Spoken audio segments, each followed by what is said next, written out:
말씀 함께 보도록 하겠습니다. 오늘 우리에게 주시는 하나님의 말씀 신약성경 274페이지 고린도전서 10장 6절로 13절까지 말씀입니다.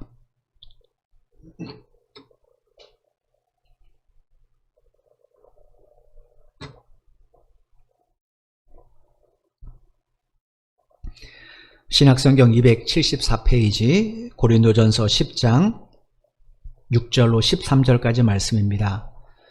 찾으신 줄 알고 제가 봉독해 드리도록 하겠습니다. 6절입니다. 이러한 일은 우리의 본보기가 되어 우리로 하여금 그들이 악을 즐겨한 것 같이 즐겨하는 자가 되지 않게 하려 함이니 그들 가운데 어떤 사람들과 같이 너희는 우상 숭배하는 자가 되지 말라. 기록된 바 백성이 앉아서 먹고 마시며 일어나서 뛰논다 함과 같으니라. 그들 중에 어떤 사람들이 음행하다가 하루에 23,000명이 죽었나니 우리는 그들과 같이 음행하지 말자.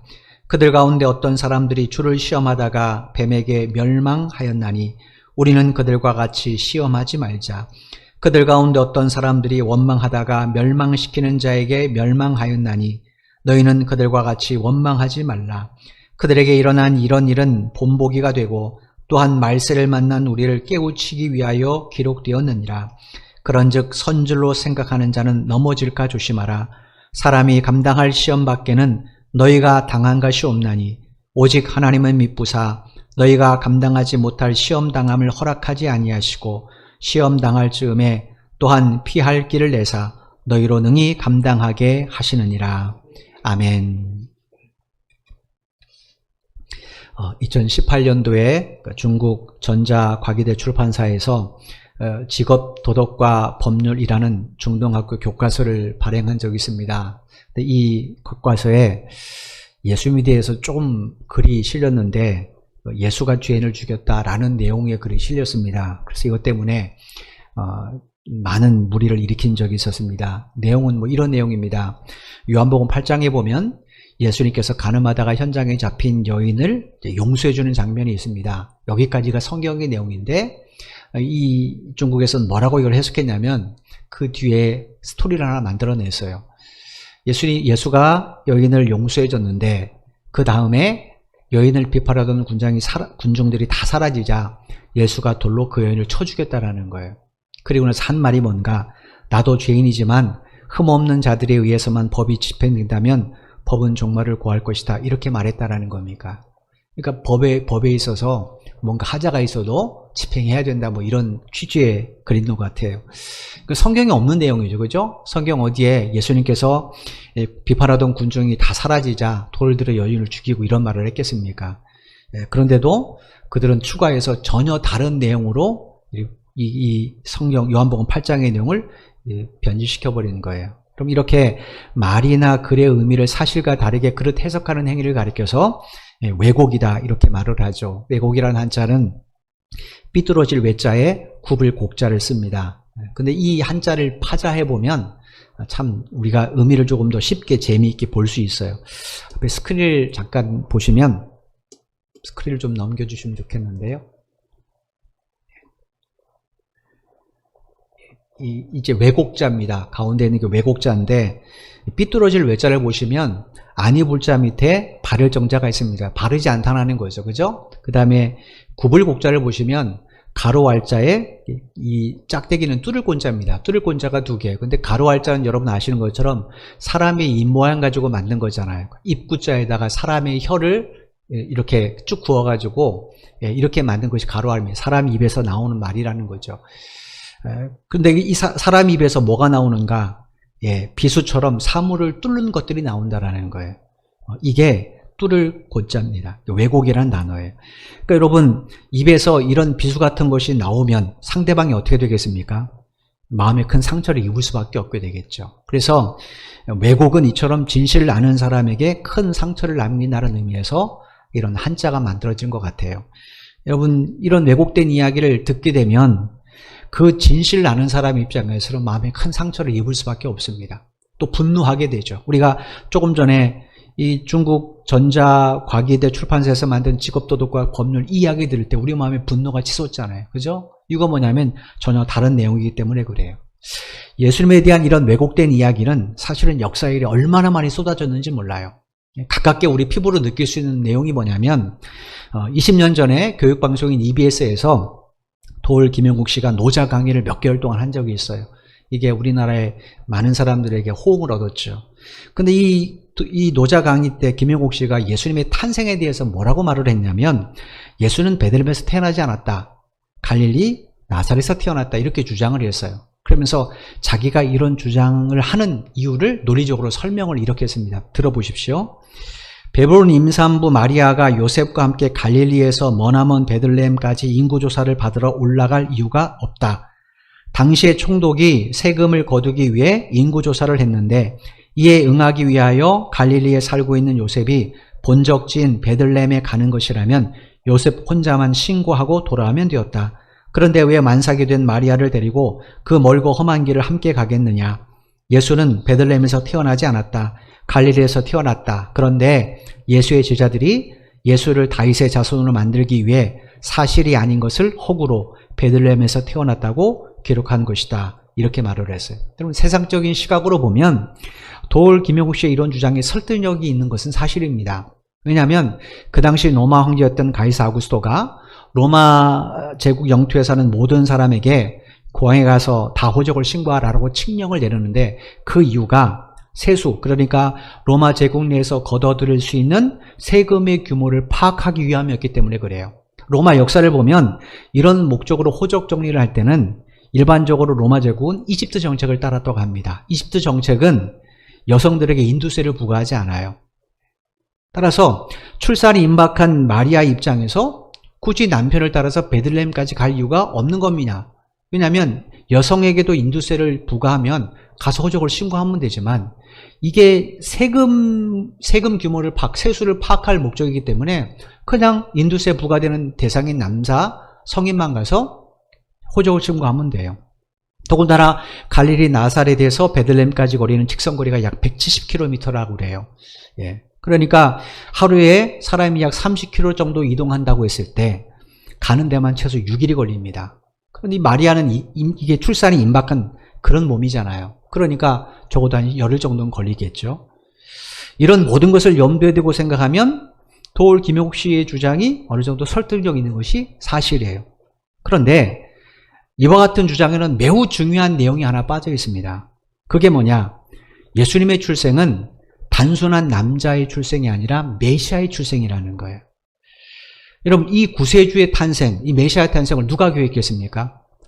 사람이 임의로, 마리아와 요셉이 임의로 계획한 것 아니잖아요. 하나님이 계획하셨잖아요. 이 사실이 누가복음 1장에 분명히 기록되어 있지 않습니까?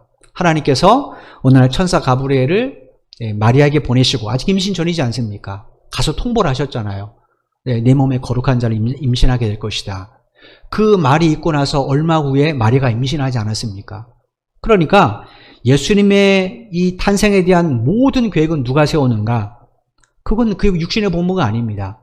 하나님이 세우셨어요. 그러면 예수님의 베들레헴 출생에 관련해서는 누구의 관점에서 이 내용을 살펴봐야 맞겠습니까? 당연히 하나님의 관점에서 살펴봐야 되겠죠. 그죠? 그러므로 예수님의 베들레헴 출생과 관련된 이 이야기는 어떻게 만삭이 된 임산부가 굳이 동행하지 않아도 되는 그 먼 거리를 갔겠는가라는 질문에서 출발하면 안 됩니다. 이 질문 어디서 출발해야 되겠습니까? 하나님이 왜 하필이면 그때 로마 황제 가이사 아구스토로 하여금 호정령을 선포하게 하셨는가? 이 질문으로부터 출발을 해야, 왜냐하면 하나님이 계획하신 거니까. 이 질문으로부터 출발해야 예수님의 베들레헴의 출생에 관한 온전한 소식들, 온전한 내용들을 우리가 발견할 수 있죠.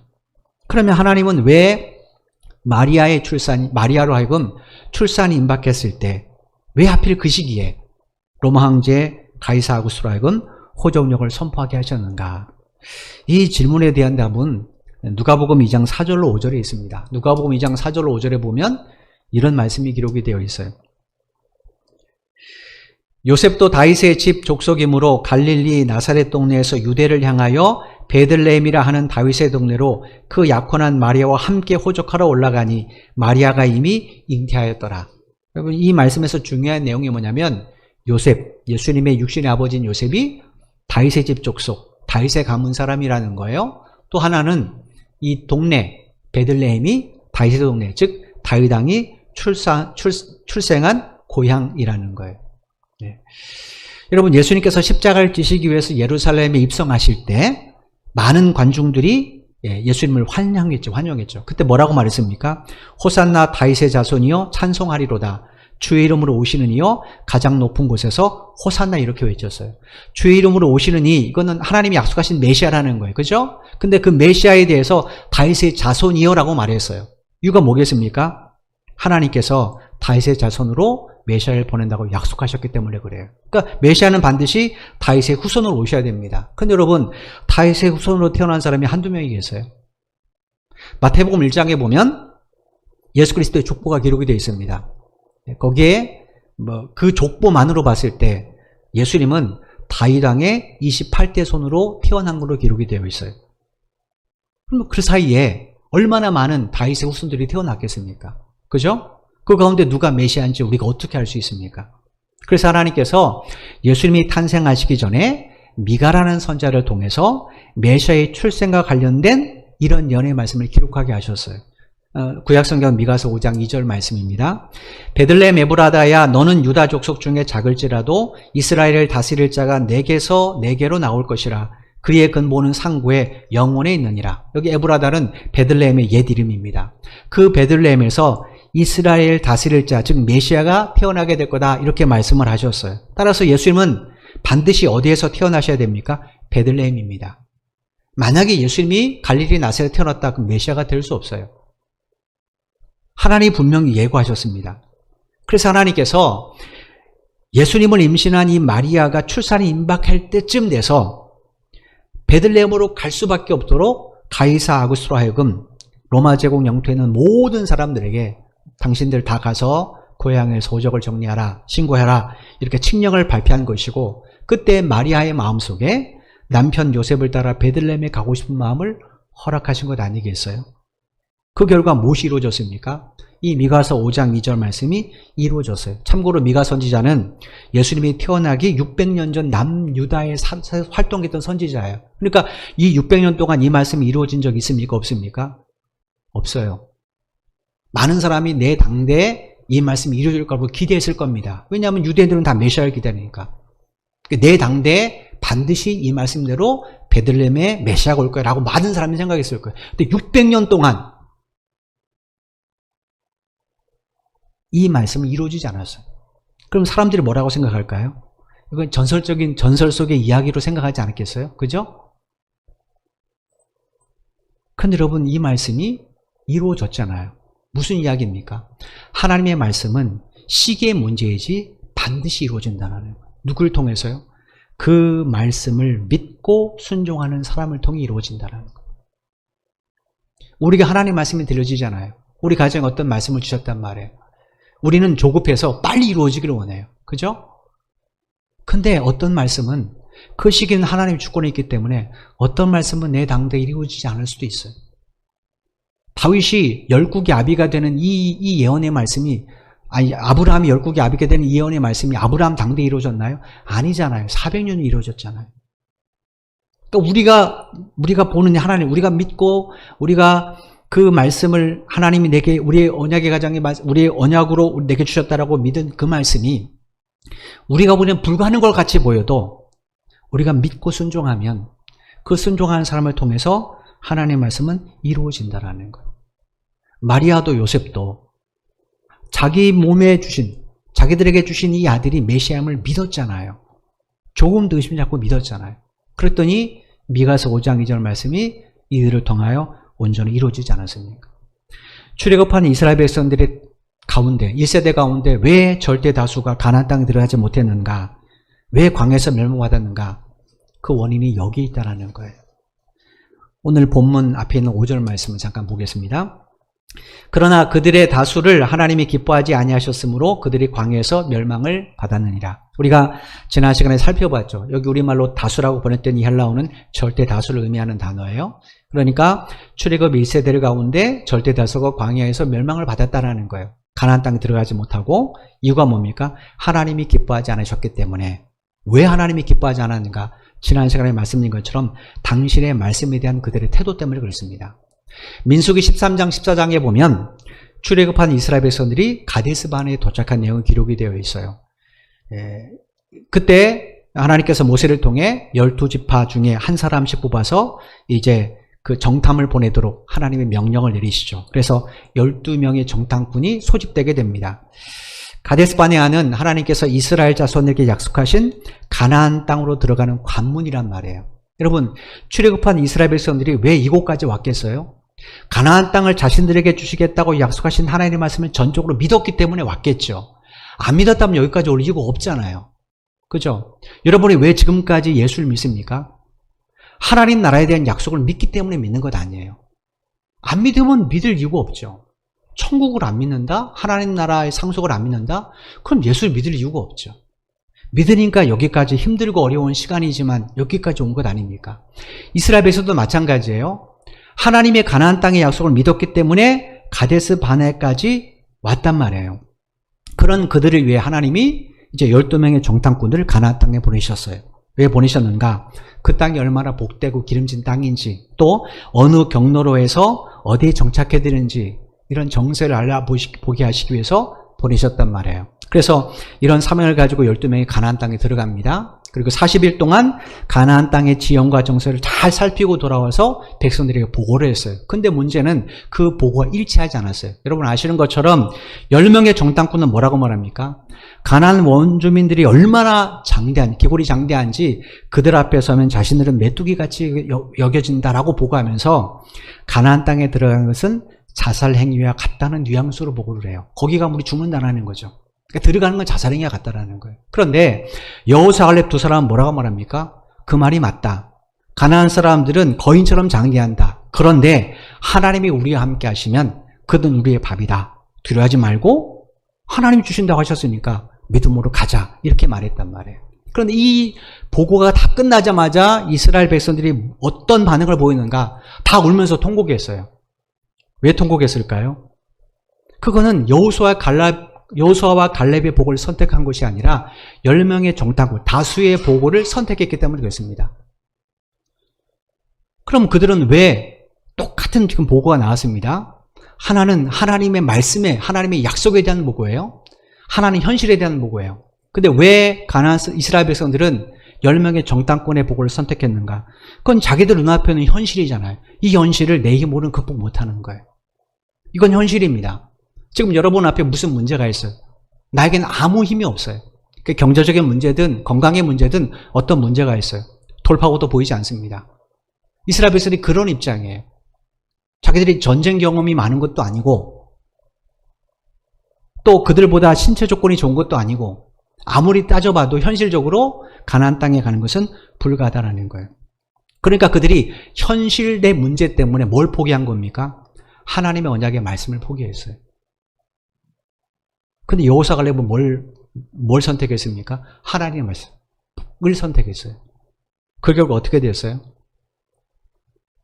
그것을 선택한, 즉 하나님의 말씀을 버린 것을 포기하고 현실을 선택했던 그 사람들은 결국 하나님이 기뻐하지 않은 그 문제 때문에 가는 광야에서 멸망을 당하지 않았습니까? 바로 이 이야기를 지금 성경이 들려주시는 거예요. 이유가 뭔가? 그들은 하나님의 언약의 말씀을 신뢰하지 않았기 때문에 그래요. 그들의 생각, 자기들의 생각하기에 적어도 가데스 바네까지 왔으니까 우리 하나님의 말씀을 믿어라고 생각했을 거예요. 그죠? 믿지 않았으면 안 왔을 거라는 말이에요. 그러니까 나는 가나안 땅을 우리에게 주신다는 말씀을 믿어라고 자신들이 스스로 생각했을 거예요. 적어도 10명의 정탐꾼의 보고를 듣기 전까지는 자기들이 그런 믿음이 있는 줄 알았어요. 그런데 그들의 믿음이 어떻게 되었습니까? 거짓으로 판명된 거예요. 그 거짓 믿음으로는 가나안 땅에 못 들어갑니다. 여러분, 우리도 마찬가지예요. 우리 믿음이 어디서 증명되는가? 교회 안에서. 우리 믿음은 교회 안에서 증명되지 않습니다. 우리의 믿음은 교회 밖 우리의 실제적인 현실에서 증명돼요. 지금처럼 자유롭게 예배드릴 수 없는 힘든 현실 속에서, 경제적으로 어려움이 있는 그 현실 속에서, 병마와 싸우고 있는 그 현실 속에서, 미래가 불안한 그 현실 속에서 우리의 믿음의 진위 여부는 드러나게 되어 있습니다. 뭘 통해 드러납니까? 이스라엘 백성처럼 내가 선택한 걸 통해 드러나게 되어 있어요. 고난의 현실 속에서도 내가 하나님의 말씀과 주신 사명을 선택하는지, 아니면 나의 유익과 욕망을 위해 선택하는지, 이걸 통해서 내가 진짜 그 예수를 믿는지의 진위 여부가, 내가 정말로 하나님의 약속의 말씀, 하나님의 나라의 상속의 약속을 믿는가의 그 진위 여부가 드러나게 된다는 거예요. 하나님께서는 이 사실을 우리에게 가르쳐주기 위해서 출애굽한 이스라엘 백성들의 실패의 모습들, 이 부끄러운 모습들을 우리에게 들려주시는 거예요. 오늘 본문 6절 말씀을 보겠습니다. 이러한 일은 우리의 본보기가 되어 우리로 하여금 그들이 악을 즐겨한 것 같이 즐겨하는 자가 되지 않게 하려 함이니, 하나님께서 출애굽하는 이스라엘 백성들이 악을 즐겼다고 말씀하셨어요.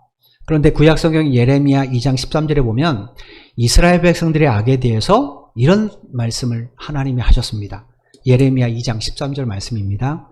내 백성이 두 가지 악을 행하였나니 곧 그들이 생수의 근원이 되는 나를 버린 것과 스스로 웅덩이를 판 것인데 그것은 그물을 가두지 못할 터진 웅덩이들이니라. 하나님이 이스라엘 백성들에게 두 가지 악을 행했다라고 지금 책망을 하시는 겁니다. 첫째가 뭔가? 그들의 생수의 근원이 되신 하나님을 버린 것, 즉 하나님을 떠나는 거예요. 여러분 언젠가 말씀드린 것처럼 신약성경에서 우리말로 죄라고 번역된 이 헬라어의 본래 의미는 관역에서 벗어난 상태라고 말씀을 드렸어요. 성경에서 말하는 죄는 법적으로, 도덕적으로, 윤리적으로 그릇된 행동을 의미하는 것, 그게 아니라 그 상태를 말합니다. 관역에서 벗어난 상태, 하나님의 말씀이라는 관역에서 벗어난 상태, 그걸 죄라고 말해요. 왜냐? 거기서 벗어난 사람이 하나님을 자신의 삶의 주인으로 모실 리가 없기 때문에 그렇습니다. 신약성경 로마서 3장 10절에 보면 이 세상의 죄의 의인은 한 사람도 없다고 말씀하셨어요. 그러니까 다른 말로 하면 우리 속에 의로운 것이 하나도 없다라는 거예요. 여러분, 그런 우리가 나 스스로 주인이 되어서 하나님의 말씀을 따라 의로운 삶을 산다? 이게 가능할까요? 오히려 악만 더 많이 쌓아갈 겁니다. 그래서 하나님께서는 당신을 떠난 것, 당신의 말씀을 버린 것을 악이라 말씀하시는 거예요. 왜냐? 그 상태로는 절대로 하나님을 주인으로 모시고 살지 않기 때문에 그렇습니다. 두 번째로 하나님이 스스로 웅덩이를 판 것을 악이라고 말씀하셨는데, 이 여기서 말하는 이 웅덩이는 물을 모으기 위해서 판 물 웅덩이를 의미해요. 물이 필요하니까 물 웅덩이를 팠단 말이에요. 근데 문제는 이스라엘이 판 웅덩이가 이 물을 모으는 기능을 상실한 웅덩이라는 거예요. 왜냐? 터졌잖아요. 그죠? 우리말로 터진이라고 그랬던 히브리어가 부서지다, 깨어지다라는 뜻이거든요. 그러니까 졸졸졸 흐르는, 좀 새는 정도가 아니라 완전히 깨진 그 상태예요. 거기에 물을 아무리 모아봐야 어떻게 되겠습니까? 다 부서지죠. 자, 이 말씀을 감안해 보십시오. 지금 생수의 근원은 마르지 않잖아요. 그죠? 물이 나온 근원은 마를 수 없단 말이에요. 생수의 근원이신 하나님이 계세요. 근데 그 하나님은 육신의 눈으로 볼 수 없어요. 근데 자기들은 지금 물이 급해요. 물을 모아야 뭘 할 수 있단 말이에요. 그러면 생수의 근원이 되신 하나님을 찾지 않고 그들이 뭐 했는가? 내 힘으로 물을 만들 수 있어 하고 땅을 팠다라는 거예요. 근데 그 땅이 어떤 땅이에요? 그 웅덩이가 깨진 웅덩이에요. 아무리 쌓아도 그건 쌓이지 않습니다. 뭔가 내가 한 것 같지만 다 사라진다. 이게 여러분 우리가 세상에서 모으는 것들 아닙니까? 우리가 열심히 뭔가를 모아요. 열심히 뭔가를 쌓습니다. 근데 우리가 죽음을 맞게 되면 어떻게 돼요? 그게 아무것도 아니라는 것을 그때 압니다. 내가 아무리 돈을 많아도 내 생명 연장할 수 있습니까? 1분도 연장 못해요. 내가 아무리 지식이 많고 내가 아무리 많은 권세를 가져도 그거 영원합니까? 영원하지 않죠. 죽음과 함께 끝이 난단 말이에요. 그런데 이스라엘 백성들은 죽음과 함께 끝이 날 그 웅덩이만 열심히 파는 거예요. 근데 그 웅덩이는 뭐라고요? 터진 웅덩이라는 거예요. 그게 뭘까요? 가난한 사람, 우상 숭배하는 가난한 사람들이 사는 화려한 삶입니다. 나도 저들처럼 살고 싶다라는 거예요. 그래서 그들처럼 따라하는 겁니다. 그들의 가치관, 그들의 삶의 우선순위들 따라하는 거예요.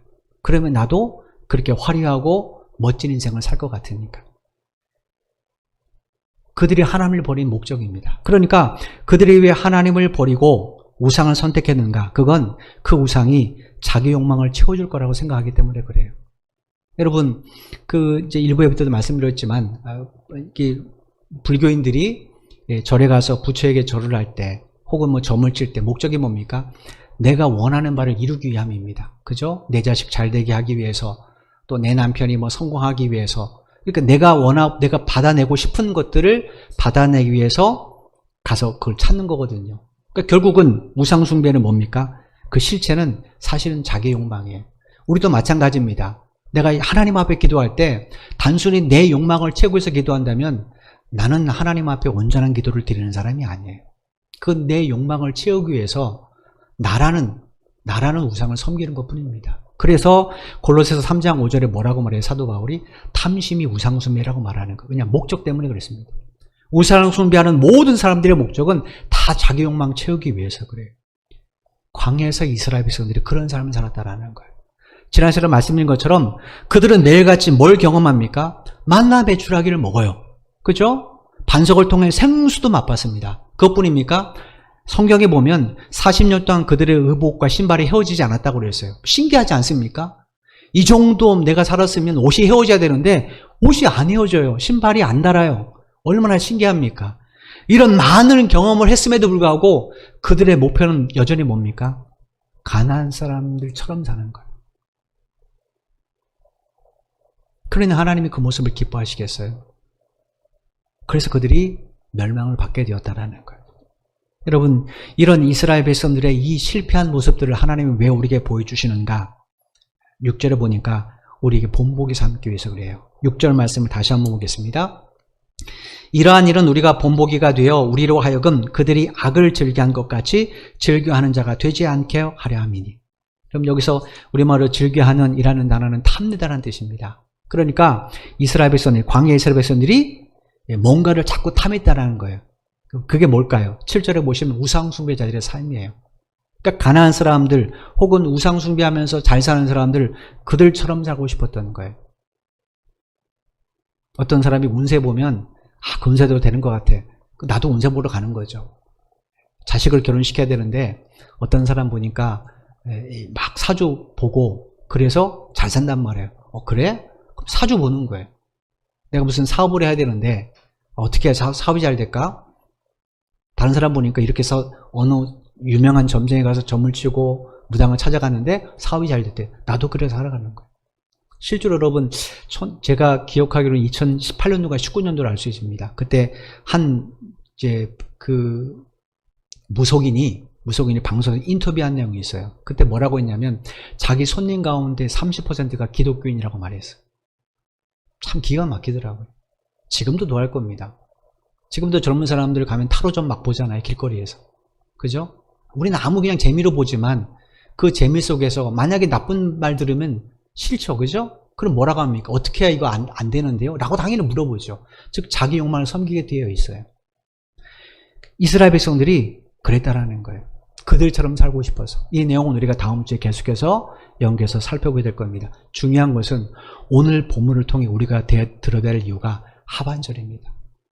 우리로 하여금 악을 즐겨한 것 같이 즐겨하는 자가 되지 않게 하기 위하여 하나님이 이 말씀을 기록하게 하셨다라는 겁니다. 이유가 뭡니까? 내가 악을 즐겨하면 내 인생만 멸망한 것 아닙니다. 나 때문에 내 자녀도 나를 보면서 똑같은 길을 걷게 돼요. 그러면 내가 악을 즐겨한 나 때문에 결국 내 자녀도 잘못된 길로 인도하는 꼴이 됩니다. 그것만 그렇습니까? 아니죠.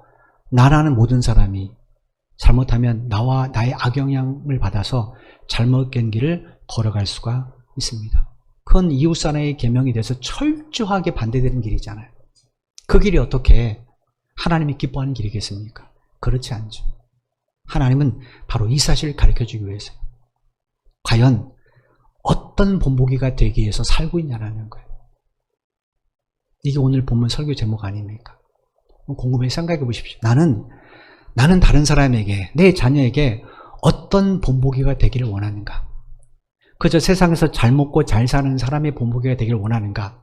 아니면 정말로 천국 가는 길이 어떤 길인지를 보여주는 본보기가 되기를 원하는가? 곰곰이 생각해 보십시오. 힘들고 어려울 때 내가 어떤 결정과 어떤 선택을 하느냐, 그 문제는 우리 자녀가 똑같은 어려움을 만났을 때 기준이 될 수 있습니다. 그죠? 엄마도 그랬잖아, 아빠도 그랬잖아 라고 하면 똑같은 기준이 될 수가 있어요. 또 누군가 날 되게 의지하는 사람이 똑같은 일을 경험했을 때 내가 그 사람에게 잘못된 기준이 될 수가 있어요. 그래서 그리스도인들은 정말로 많은 사람들에게 올바른 길을 제시할 수 있는 믿음의 본보기가 되어야 되는 겁니다. 지금 고린도 교회 문제가 뭡니까? 서로 성도들 간에 믿음의 본보기가 아니라 자기란 우상을 숭배하는 본보기로 전락해버렸기 때문에 이 사단이 일어난 것 아니에요. 왜 그들이 분쟁을 하고 그 다음에 왜 그들이 다투고 시기하고 질투하고 비판하고 판단합니까? 다른 이유 없습니다. 각자가 자기만을 생각하기 때문에 그래요. 여러분, 이웃사랑의 계명은 나를 생각해서는 실천할 수 없는 거잖아요. 그죠? 타인을 먼저 고려할 때 이웃사랑을 계명을 실천할 수 있는 거거든요. 지난 시간에 말씀드린 것처럼 사랑이 뭡니까? 성경에서 말하는 사랑, 나를 내어줌이에요. 하나님을 사랑한다.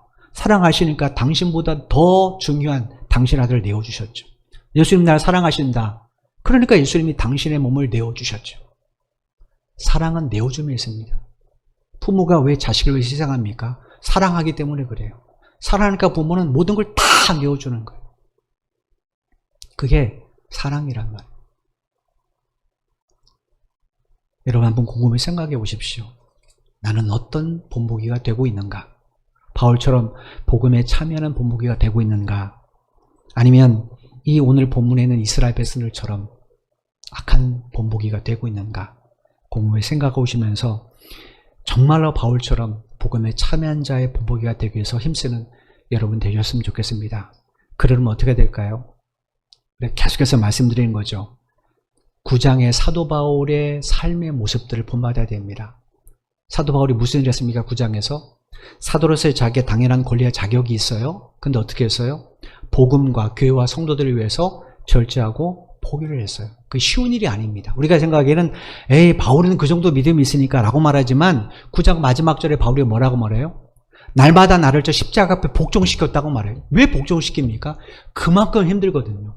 바울이라고 자존심 없겠어요? 감정 없겠습니까? 야망 없겠습니까? 그걸 꺾으려니 얼마나 힘들겠습니까? 우리도 마찬가지예요. 우리가 어떤 힘든 일을 결정해야 될 때, 선택해야 될 때 우리가 할 일이 뭔가? 먼저 나 자신을 주님의 십자가 앞에 복종시키는 겁니다. 내가 무엇을 피난처로 삼기를 원하는가? 하나님인가? 세상인가? 내가 누구의 말을 따르기 원하는가? 주님의 음성인가? 아니면 사람의 손인가? 내가 무엇에 충성하기를 원하는가? 주께서 내게 맡기신 사명인가? 아니면 그저 나만을 위한 육신의 삶인가? 내가 뭘 선택하에 따라서 내 믿음의 진위 여부가 드러날 수 있다는 거예요. 여러분, 오늘 임재식 하는 분들에게 왜 하나님이 이 본문을 우리에게 주셨는가? 우리는 지금 강해 설교잖아요. 제가 자주 말씀드리지만 이건 제가 임의로 선택한 본문이 아니잖아요. 임직하는 분들, 정말로 이제부터는 여러분들은 복음에 참여한 자의 본보기가 되셔야 됩니다. 그 본보기를 삼기 위해서 여러분들을 하나님께서 직분을 선택하셨어요. 만약에 여러분들이 그런 본보기 아니라 악을 즐겨한 자의 본보기가 되면 교회도 다른 성도들에게도 나쁜 영향이 미치게 되어 있습니다. 그러나 여러분이 복음의 본보기가 참여자가 되는 일에 힘쓴다면 여러분을 통하여 교회도 새롭게 회복될 것이고 여러분의 자녀들과 가정과 일터도 놀라운 생명 역사가 나타나게 될 것입니다. 오늘 임직하신 분들은 꼭 이런 임직자가 되길 원하시고 또 그렇지 않은 우리 모든 성도들도 내가 내 자녀에게 나라는 모든 사람에게 어떤 본보기가 되길 원하는가라는 질문에 내가 바울 같은 사람이 되고 싶다는 대답을 가지고 사는 여러분 모두가 되실 때 하나님 반드시 여러분을 통하여 여러분의 자녀에게도 여러분의 가정에게도 이웃들에게도 놀라운 생명의 은총을 허락해 주실 겁니다. 이런 하나님의 일꾼들이 되시기를 주님의 이름으로 축원을 드립니다. 기도드리겠습니다. 하나님, 감사합니다. 우리에게 예수 그리스도에 대한 믿음을 허락해 주시고 그 믿음을 통하여 하나님 나라를 바라볼 수 있도록 우리의 어두운 눈을 밝혀주신 하나님 감사합니다. 이스라엘 백성들이 홍해 앞에서 멈춰섰을 때 하나님이 당신의 은총으로 홍해를 가르신 것처럼 우리가 넘을 수 있는 죄와 사망의 강 앞에서 예수 그리스도의 십자가를 통하여 길을 내려주시고 이 죄와 사망의 강을 건널 수 있도록 구원 은총을 허락해 주신 하나님 감사합니다. 이제 우리가 돌아갈 길은 없습니다. 우리는 이스라엘 백성들이 홍해 건넌 이스라엘 백성들이 가나안 땅을 향해서 걸어간 것처럼 우리도 약속하신 하나님의 나라를 향해 걸어가고 있을 뿐입니다. 하나님, 그 나라에 대한 믿음이 우리에게 견고해질 수 있도록 긍휼을 베풀어 주옵소서. 정말로 우리가 이 땅에 사는 동안 우리 자녀들에게, 우리를 아는 모든 사람들에게 그 나라의 길을 바르게 보여줄 수 있는 그런 본보기가 되기를 원합니다. 한 사람에게도 악을 즐겨한 자의 본보기가 되지 않도록 우리를 불쌍히 여겨주시고 오직 믿음의 발걸음을 남겨줄 수 있는 그런 본보기가 될 수 있도록 은혜를 베풀어 주옵소서. 우리 삶에 여러 가지 어려운 문제가 있습니다. 코로나 팬데믹으로 말미암아 우리의 일상에도 어려움이 있고 경제적인 어려움도 있고 또 육신의 질병의 어려움도 있습니다. 그러나 분명한 사실은 주님이 우리와 함께 하십니다. 하나님께서는 우리에게 말씀하시길 그 나라에 입성할 때까지 영원히 함께 하신다고 약속해 주셨습니다. 그러므로 주님이 함께 있음을 기억하고 아무리 힘들고 어려운 상황이라도 세상을 의지하지 않고 하나님만을 의지하는 우리 모두가 되게 하여 주옵소서. 하나님의 말씀을 붙잡되 하나님 조급한 마음으로 우리 임의대로 시기를 정하지 않게 하시고 그 모든 시기는 주님 앞에 맡기며 철저하게 그 말씀을 믿고 신뢰하는 우리 모두가 되게 하여 주옵소서. 그럴 때 하나님의 놀라운 은총이 우리의 삶 가운데 또 하나님의 말씀의 성취함이 우리의 삶 가운데 그대로 이루어지게 될 줄로 믿습니다. 이런 말씀의 도구, 복음의 참여가 될 수 있도록 우리 모든 성도들을 축복하여 주옵소서. 한 주간도 우리는 코로나의 어려운 상황 속에 나아갑니다. 하나님 성도들의 가정과 일터를 지켜주시기를 간절히 소원합니다. 안전한 삶의 터전이 되게 하여 주시고 그 속에서도 이웃사랑을 실천할 수 있는 그런 믿음과 환경을 허락하여 주옵소서. 예수님의 이름으로 기도드리옵나이다. 아멘.